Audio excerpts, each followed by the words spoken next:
TENET is an action sci-fi genre movie armed with only one word, TENET, and fighting for the survival of the entire world. A protagonist journeys through a twilight world of international espionage on a mission that will unfold in something beyond real time. Starring John David Washington as the protagonist, Elizabeth Debicki as Kat, Robert Pattinson as Neil, Kenneth Branagh as Andre Salvatore, and written and directed by the legend himself, Christopher Nolan.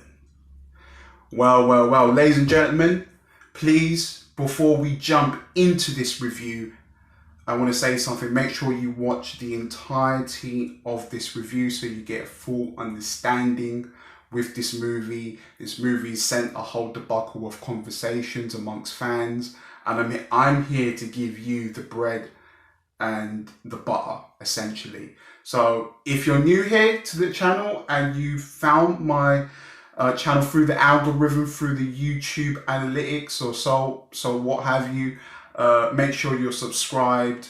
More Nolan fans, the better. Now, I just want to put into context that this is the first time that I have gone back to the cinema in 6 months. So, you know, it was a very welcoming sign and feeling to be introduced by the wonderful soundtrack of Ludwig Göransson, the soundtrack composer of Black Panther, Creed, Mandalorian, and he was doing the soundtrack for this movie. And when this movie kicks off, man, it felt like the whole friggin' IMAX screening was just erupting with this fucking surge of power and tenacity, and it was epic. You know, the beginning of that soundtrack sounds like the world's best game loading up. That's the only thing I can comprehend or put into words of what the entirety of this whole soundtrack throughout the entire movie sounds like. And Ludwig done an amazing job, and the opening scene to TENET really does set the mood for what you're being installed for. Now, one of the things I have to really commend and really applaud with this Nolan movie is that the hand-to-hand fighting and the action, in my opinion, is the best he's ever put on the big screen. It completely succeeds anything that he's done within Dark Knight trilogy, and anything after that point that he done Interstellar and Dunkirk. The action sequences in this movie are phenomenal. They are a spectacle like you would not ever in your life ever believe. It's that good. And with me talking about the action, it's, you know, you got to really applaud John David Washington because he said in multiple reviews that he wanted to, you know, for majorities not have a stunt double, and, you know, he wanted it to feel real. He wanted it to feel authentic, especially for himself, because it's such a scope of a movie. He wanted to feel it and really take part on this journey of TENET. And you can see that, you know, because he really is putting off these stunts by himself, you as an audience member, you feel even more emotionally invested in it because he's giving it his all in these fight sequences, you know, which really does add to the emotional integrity of the movie. And that is really, really done well. Now, to get into more philosophical ways of thinking and terminologies, we have to talk about the plot of TENET. And with anything that Nolan does, he does do high concept stories. He does play around with non-linear structure. The beginning is the end, and then he does, and in this case, we're dealing with time inversion. As the movie explains, it's explained as entropy, and the physics of nuclear fusion as well. And this is not the first time that Nolan has played around with a reverse concept or a reverse narrative. He's done that with Memento, but that was more of a thing that it was in reverse from a psychological standpoint, from a thriller standpoint within the mind. But everything that's happening in reverse in this movie happens in real time, and that is the catch-22 with the movie. And he plays around with the structure of the story. And the main heart of this story is Elizabeth Debicki. Now, I previously watched her work in Widows, and when I first saw her on screen, she really caught my attention. She was a great actress, and she, brought everything to the table in that movie, and she's done exactly the same thing here in TENET, and she's only added more of a spectrum of acting in this movie. And I really felt for her, because in juxtaposition with the relationship she has with Andre Salvatore, who's the main villain of the story, there's an element of domestic abuse that is played out between the two characters.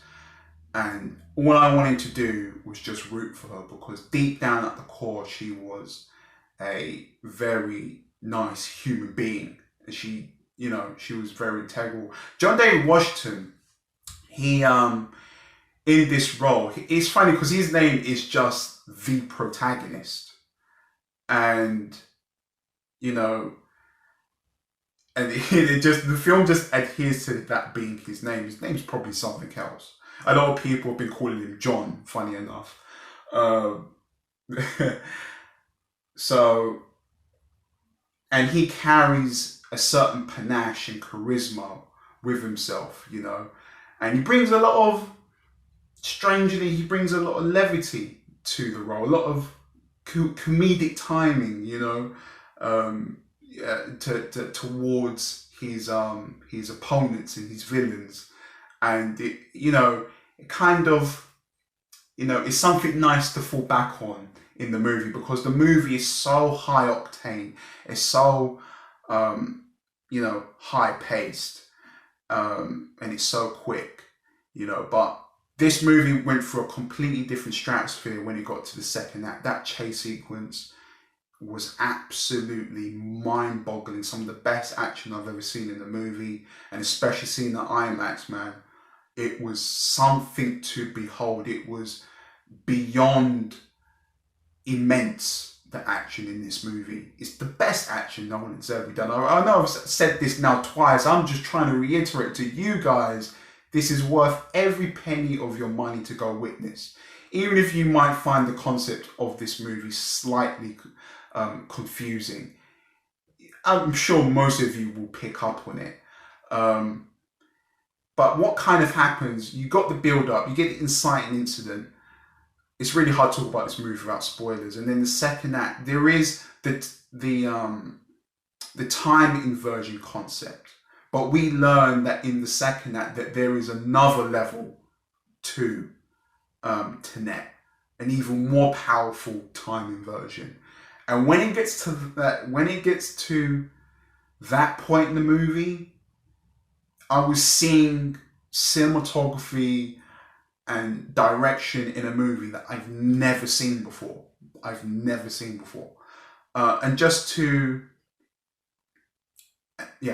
that was amazing. Cinematography from Hoyt van Hoytema was great as well. Let's talk a little bit more about the villain, Andre Salvatore. He was good. I thought his performance was really good. He was menacing, he had his own ideology as to why he wanted to do what he wanted to do, and I felt like it was good that the movie touched upon that, and we got to go back in time to see his first person ideology as to why does he do the things that he does now in the present day. Um, and again, I don't want to get into too many spoilers, but at the same time, it deals with a form of a nuclear fallout for that character and something that he had to go through. Now, this is where ultimately that with Tenet, I feel like it should have been rated 15. It should have been a rated R, because I felt like if they had gone there, I feel like the audience would have really felt the scope as to why he really does feel the way that he feels, and this is the why he is ultimately, he ultimately looks at his life as always a burden. It was always just meant to be this way for him, because he has that warped reality. That is what his perception is on how life really is. It's the same thing with Thanos. It's like with Thanos, he lost half, half a Titan was ill, they had a disease. He went to the council and said, let's spare them of their suffering, they're dying. And then the council said no. The people that already had the disease gave it to everyone else. They died. So then Thanos, seeing that, having that having that warped sense of PTSD, he then believes that's going to be the personification of life. Okay, well, if this happened to me, then other people need to feel my burden and other people need to feel my pain, And I feel like we should have really felt the scope of that in that flashback sequence. That we should have really felt how this is the reason why he's galvanized and this is the reason why he's jaded, Now, going on to Robert Pattinson. As we know, he is the Batman. I'm Vengeance. He was good in this. He's got panache, he's got charisma. He was great. But the craziest thing with Pattinson, right, is that, okay, I don't want to give too many spoilers, but in Tenet, there is a possibility that there are 9 timelines. If you follow the film accordingly as it goes along, there's a possibility there are 9 timelines in this movie, which is probably the most we've ever seen. We know that Interstellar, at the end of that movie, that kind of went loopy with that paradox dimension. We could never know how many were in that moment, but there is a possibility there are 9. And I genuinely believe, I'm going to round up this review and say that Tenet had some of the best action I've ever seen from Nolan.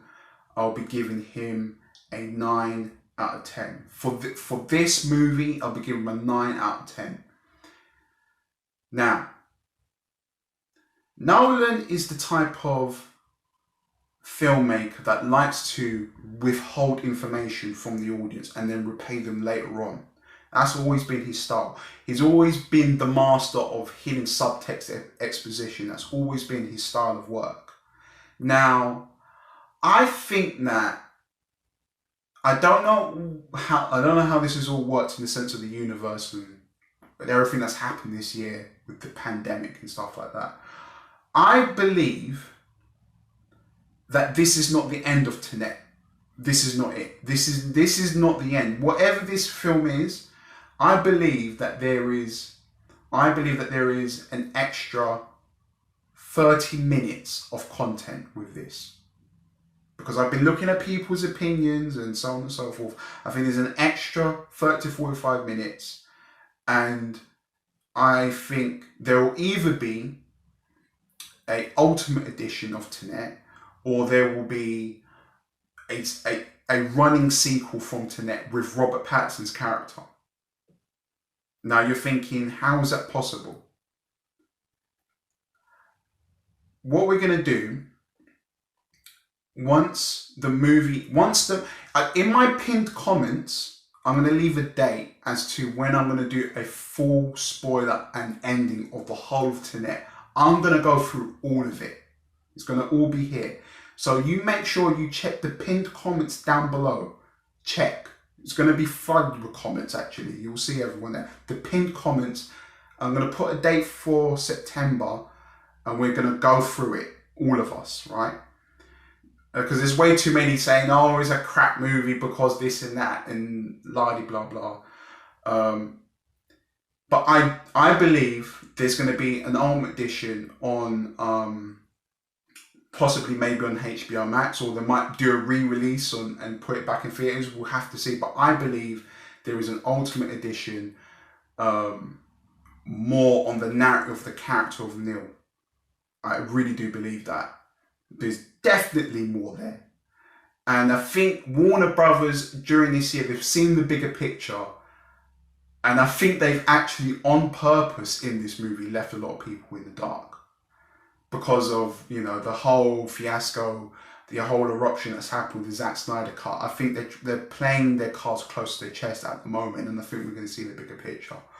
So I'll leave you with this. I'll give you 2 clues. Let's see if you can figure it out, right? This is not me spoiling the movie. I don't think you'd get it.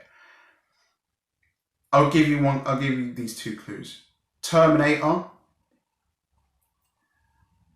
Coke, and a gin and tonic. Think about it. I want you to think about it. Was that the first time you'd met him in the movie? Think about it. And think about where did the car come from in the end sequence. And oh, by the way, the third act, fucking amazing. So if there's an ultimate cut, it'll be 10 out of 10, but the theatrical cut will be given a 9. Guys, thank you for watching. Leave your comments down below. Let's have a lengthy discussion about this. I want to know all your thoughts. Click here to see more. Look at the description as well. I'll see you soon.